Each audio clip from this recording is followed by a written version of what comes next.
Frida Kahlo was one of the most influential painters of the 20th century.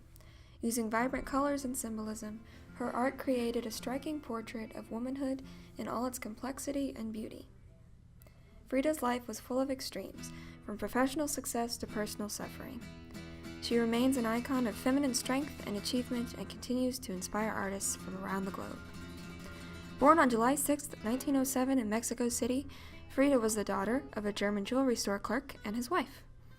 Frida would later change the date of her birth to 1910, the year of the Mexican Revolution, a reflection of her constant desire to forge her own identity.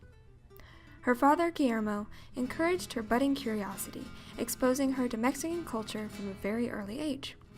She later wrote in her diary, "My childhood was marvelous, because although my father was a sick man, he was an immense example to me of tenderness, of work, and above all, of understanding for all my problems." Frida attended the National Preparatory School at the age of 15, one of only 35 other girls in attendance at the time. She participated in various extracurricular activities, including groups studying Mexican culture and oratory. The defining tragedy in Frida's life came in the form of a violent bus accident in 1925. The crash resulted in a broken spinal column, collarbone, ribs, contusions in her right leg and foot, a dislocated shoulder, and a broken pelvis and pierced uterus from an iron handrail which impaled her abdomen. She later said of the crash, "I lost my virginity." Frida turned to painting as a form of expression during the long months of recovery.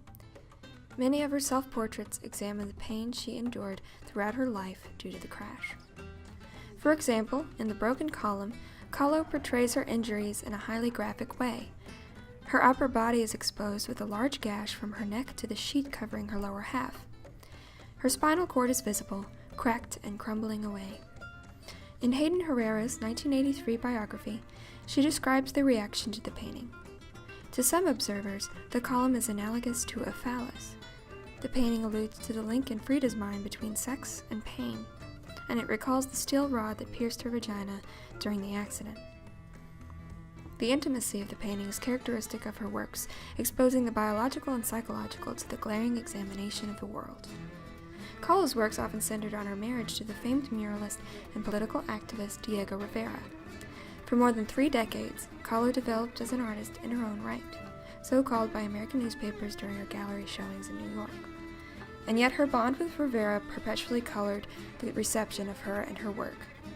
This, coupled with Kahlo's frank interpretations of sexuality and politics in her art and in life, provided a constant tension between her and the Catholicized atmosphere in which she lived.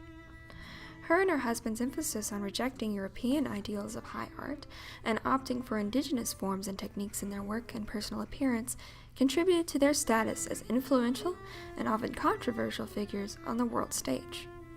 An integration of traditional Mexican aesthetics and radical gender and sexual ideals reveals itself in Kahlo's use of symbolism in her art. For example, in Mexican tradition, the monkey is a symbol of lust.